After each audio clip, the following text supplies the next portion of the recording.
사무엘하 2장입니다. 사무엘하 2장 1절부터 11절까지 제가 봉독해 올리겠습니다. 그 후에 다윗이 여호와께 여쭈어 아뢰되 내가 유다 한 성읍으로 올라가리이까? 여호와께서 이르시되 올라가라. 다윗이 아뢰되 어디로 가리이까? 이르시되 헤브론으로 갈지니라.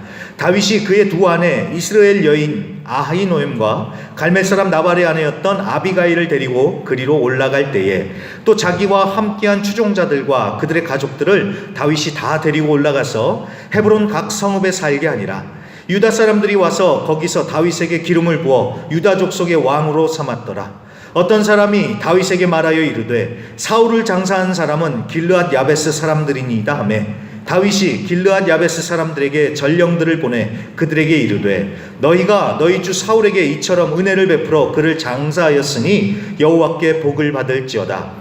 너희가 이 일을 하였으니 이제 여호와께서 은혜와 진리로 너희에게 베푸시기를 원하고 나도 이 선한 일을 너희에게 갚으리니 이제 너희는 손을 강하게 하고 담대히 할지어다. 너희 주 사울이 죽었고 또 유다 족속이 내게 기름을 부어 그들의 왕으로 삼았음이니라 하니라.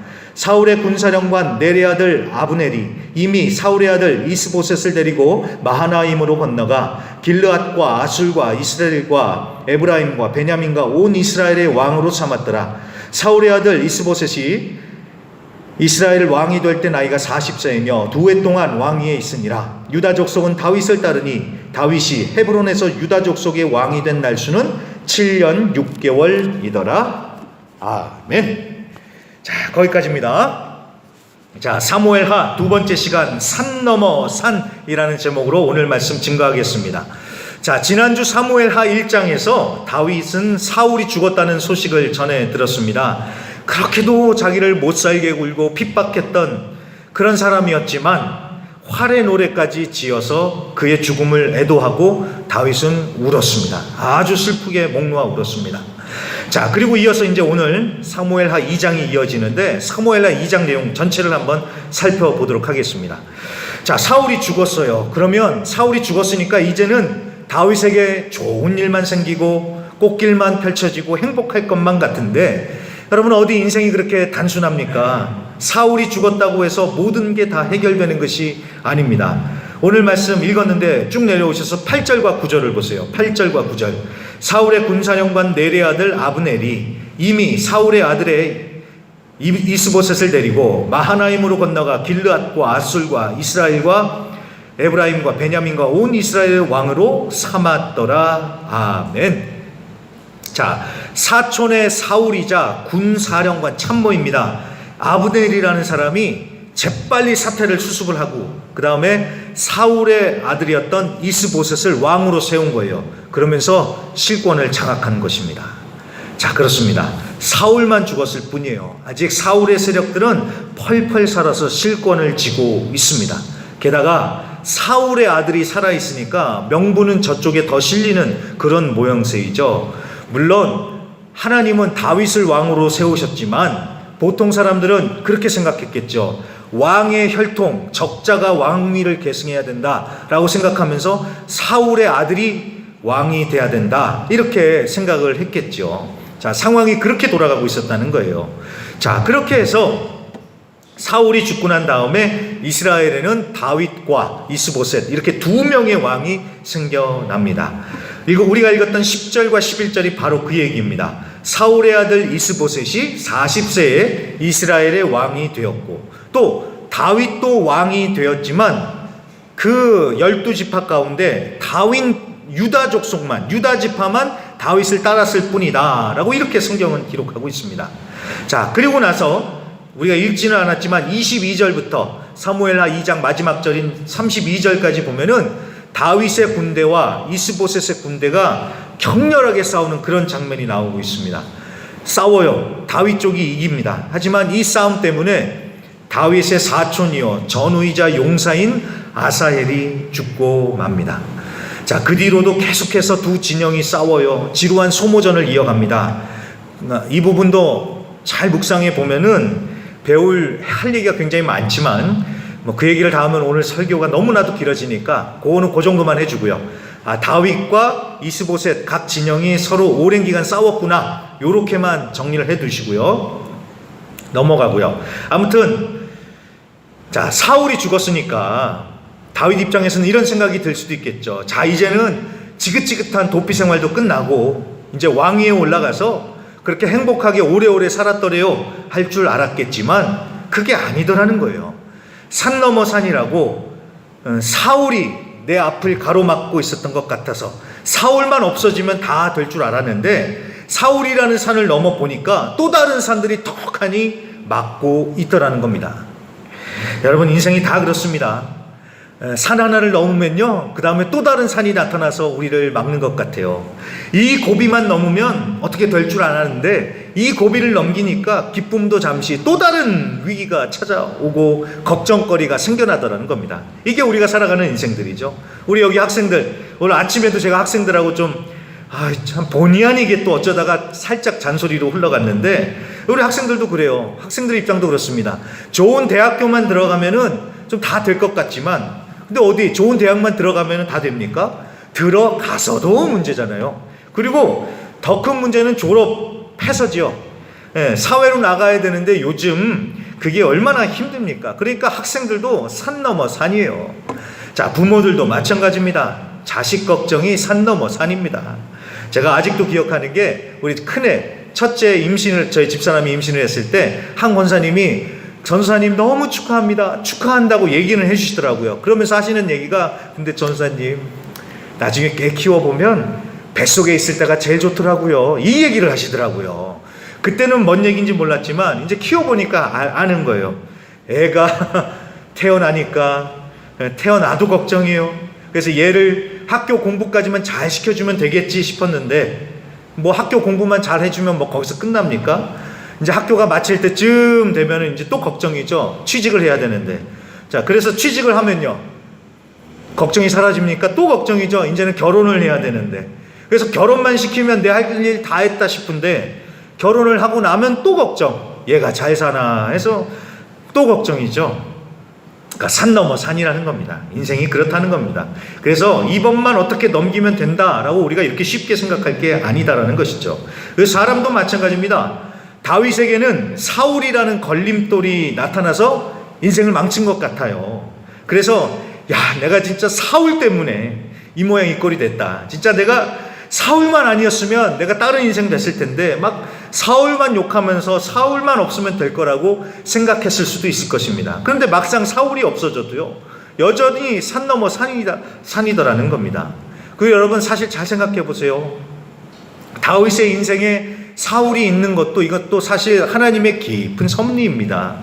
사울을 하나님께서 다윗 옆에 딱 붙여주셨기 때문에 다윗이 광야 학교에서 더 훈련받고 하나님의 사람으로 만들어져 가지요.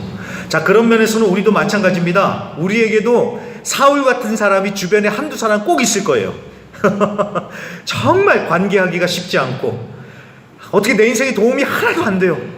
그냥 내 앞길만 막는 것 같아요. 이런 사울 같은 사람이 우리에게도 한두 사람 꼭 있을 것 같습니다. 그래서 내가 그 사람 때문에 내가 이런 모양이 이 꼴이 됐다, 어쩌자고 내 인생에 그런 사람을 만나가지고 우리가 이렇게 생각을 할 수도 있습니다. 자, 그런데 여러분 잘 생각해 보십시오. 그 사람만 없으면 내 속도 뻥 뚫리고 내 인생길도 빵 뚫릴 것 같습니까? 정말 그 사람만 없어지면 내 인생 대박 날까요? 여러분, 산 넘어 산이라고요. 그 사람이 가면요, 그 사람보다 더한 사람이 나타나가지고 우리를 또 힘들게 할 수도 있습니다. 쓰레기차 지나가면 또 다른 차 온다고 그럴 수도 있다는 거예요. 자, 이게 왜 그럴까요? 그게 다 우리를 하나님의 사람으로 만들어 가시는 하나님의 깊은 섭리다라는 것입니다. 이 벗어날 수가 없어요. 그걸 받아들이고 우리가 또 하나님을 믿는 믿음으로 또 버티고 인내하며 넘어가야 될 산입니다.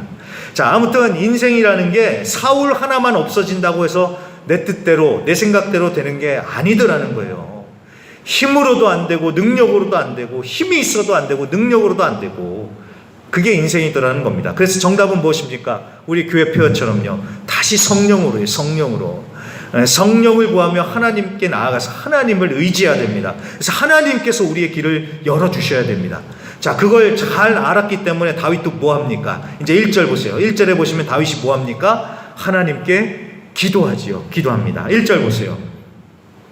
그 후에 다윗이 여호와께 여쭈아뢰되 내가 유다 한 성읍으로 올라가리이까 여호와께서 이르시되 올라가라. 다윗이 아뢰되 어디로 가리이까 이르시되 헤브론으로 갈지니라. 아멘. 자, 사울이 죽었어요. 이제 무주공산이 된 겁니다. 그리고 다윗은 이미 하나님께 왕으로서 기름 부음을 받았습니다. 그러니 이제는 당연히 수도로 밀고 들어가서 왕위에 앉으면 됩니다. 아니, 하나님이 택하셨다는데 누가 뭐라고 하겠습니까? 너무나도 당연한 것이고 다윗에게는 또 그럴 힘도 능력도 있었습니다. 그런데 다윗은 당연히 할 수 있음에도 불구하고 일단 멈춰서서 하나님께 물어봅니다. 하나님, 내가 어디로 가야 될까요? 내가 올라갈까요? 라고 하나님께 물어봅니다.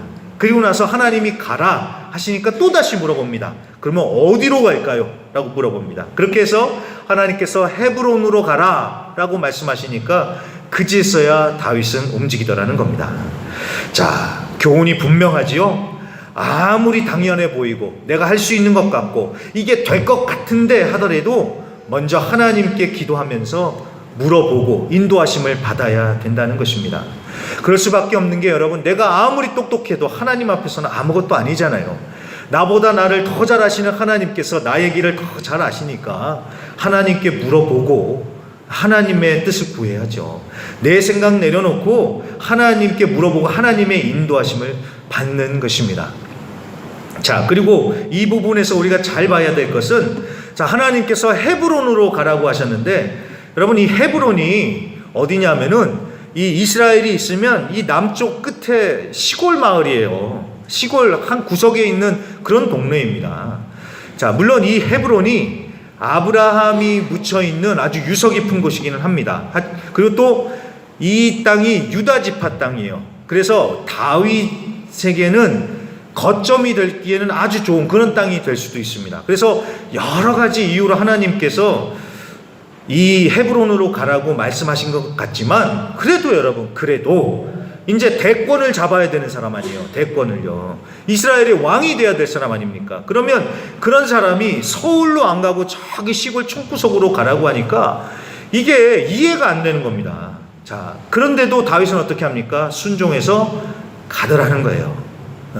자, 바로 그게 중요합니다. 하나님께 물어봤어요. 그런데 좀 내 생각하고는 다른 것 같아요. 그래도 하나님이 말씀해 주셨기 때문에 아멘 하고 순종하더라는 겁니다. 자, 물어봤는데 하나님의 뜻을 구했는데 내 생각하고 다르다고 모르겠다고 내 마음대로 해버리면, 아니 못하러 하나님의 뜻을 구하냐는 것입니다. 그렇죠? 자, 우리가 금요 기도회 때 예레미야서를 쭉 보고 있는데 이 예레미야서 42장에 보면 그런 웃지 못할 코미디 같은 상황이 벌어집니다. 이 부분을 조금 얘기해 드릴게요. 자, 당시 그 예레미야서 그 시대 때에 예루살렘에 남아있던 사람들이 자기네들끼리 모여서 회의를 해요. 그리고 결단을 내립니다. 자, 우리 애굽, 이집트로 갑시다. 결정을 합니다. 그래서 짐을 다 싸요. 그리고 출발! 들어가자! 하면서 출발을 합니다. 그런데 가다가 이 사람들이 뭔가 찝찝했나 봐요. 그래서 가다가 예레미야 선지자를 찾아가서 부탁을 합니다. 하나님의 뜻을 물어봐 달라고 부탁을 해요. 그래서 애굽으로 가야 할지 아니면 그냥 여기 예루살렘에 남아야 할지 하나님의 뜻을 물어봐 달라고 부탁을 합니다. 참 웃기지요. 자기네들이 이미 다 정해놓고 그렇게 하나님의 뜻을 물어봐 달래요. 그런데 아니나 다를까 예레미야가 하나님의 뜻을 물어보고 하나님의 응답을 전해줍니다. 애굽으로 가지 말고 여기 남아라. 하나님의 뜻을 분명하게 알려줍니다. 그랬더니 어떻게 이 사람들이 반응을 했을까요? 아유, 그러시냐고. 하나님의 뜻이 그러면 순종해야지요. 다들 짐 풀고 그냥 남읍시다. 이게 아닙니다. 너가 거짓말한다. 하나님이 그렇게 말씀하실 리가 없다 하면서 예레미야까지 끌고 결국 애굽으로 가버립니다. 여러분, 우리 학생들이 하는 얘기 가운데 이런 말이 있습니다. 답정너라는 말이 있어요. 답정너. 답은 정해져 있고 너는 대답만 하면 된다, 이 뜻이에요. 딱 그 상황이죠. 내가 다 정해놨으니까 하나님은 그냥 오케이만 하면 된다, 그런 겁니다. 아니, 내가 다 정해놨으면서 못하러 하나님의 뜻을 물어봐요. 그렇죠? 자, 여러분, 하나님의 뜻을 물어보는 것도 보통 믿음이 아닙니다. 사실 믿음이 없으면요 하나님한테 물어보지도 않아요. 그냥 자기 마음대로 하지. 하나님한테 물어본다는 것도 사실 어느 정도 믿음이 있는 거예요. 그런데 진짜 믿음의 사람이라면 하나님께 물어보고 하나님께서 어떤 답을 주시더라도 순종해야지요. 그게 진짜 하나님의 뜻을 구하는 자의 태도이자 자세 아니겠습니까? 다윗이 보여준 모범이 바로 그것입니다. 다윗도 처음부터 헤브론을 생각했는지 안 했는지 모르겠어요. 아무튼 하나님이 헤브론으로 가라고 하셨으니까 아멘 하고 가는 거예요. 자, 그렇게 가서 4절에 보면 다윗은 유다 족속의 왕이 되었습니다. 자, 그런데 이제 4절 중간부터 한번 보세요. 4절 중간에 다윗이 유다의 왕이 돼서 이제 뭔가 이제 시작을 해보려고 하는데 그때 누군가가 와서 알려주더라는 거예요. 사울을 장사한 사람은 길르앗 야베스 사람들이다 라고 이렇게 귀뜸을 해줍니다. 자, 이게 무슨 얘기냐 하면은 사울 왕이 전쟁에서 죽었어요. 그때 적군들이 사울의 시체를 발견을 합니다. 그 사울 왕의 시체를 발견한 이 적군들이 어떻게 했을까요? 온갖 모욕을 주는데 먼저는 사울의 머리를 자릅니다. 그리고 난 다음에 그 사울의 머리를 전국에 이렇게 순회를 시켜요. 순회를 시켜요. 그리고 난 다음에는 사울의 시신을 성벽에 못으로 박아서 전시를 해놓습니다. 자, 이게 얼마나 치욕적입니까? 자, 그 얘기를 들은 길르앗 야베스 사람들이 밤새 달려가서 사울의 시신을 수습해 와가지고 정중하게 장사를 치른 거예요. 자, 바로 그 얘기를 지금 다윗이 들었던 겁니다. 자, 길르앗 야베스 사람들이 그렇게 한 것은 아마도 사울에게 받은 은혜를 갚았던 것 같습니다. 사무엘상 11장에 보면은 사울이 왕이 되어서 처음으로 한 게 바로 이 길르앗 야베스 사람들을 구해준 일이었습니다. 암몬이라는 나라가 길르앗 야베스를 쳐들어왔는데 이 길르앗 야베스 사람들이 대항할 힘이 없어서 그냥 울어요. 목 놓아 울기만 합니다. 그때 사울이 가서 암몬을 쳐부수고 길르앗 야베스 사람들을 구해줍니다. 이게 사울 왕의 초기에 벌어진 일이니까 거의 40년 전에 있었던 일이에요. 그러니까 40년이 되도록 이 사람들은 그 은혜를 잊지 않고 그 은혜를 갚은 것입니다. 자, 제가 예전에 봤었던 몇십 년 전인지 모르겠습니다만 친구라는 영화에 보면은 그런 명대사가 나옵니다. 인간이 은혜를 알아야 인간 아이가 이런 대사가 나오는데 정말 그렇습니다. 사람이 은혜를 알아야죠. 은혜를요. 몇십 년이 지났다고 해서 그 은혜를 잊어버리면 안 되겠죠. 자, 길르앗 야베스 사람들은 그랬던 거예요. 사울에게 동조를 하지는 않았습니다. 하지만 사울이 자신들에게 베풀어준 은혜를 잊지 않았기 때문에 이렇게 가서 갚은 겁니다. 자, 얼마나 아름다운 얘기예요. 자, 그런데 이렇게만 보면 아름다운 얘기인데, 자, 잘 보세요. 다윗 진영 쪽에서 보면은 이게 아주 큰 위험 요소입니다. 왜냐하면 이 사람들이 사울의 잔당 세력으로서 다윗의 행보에 걸림돌이 될 수도 있잖아요.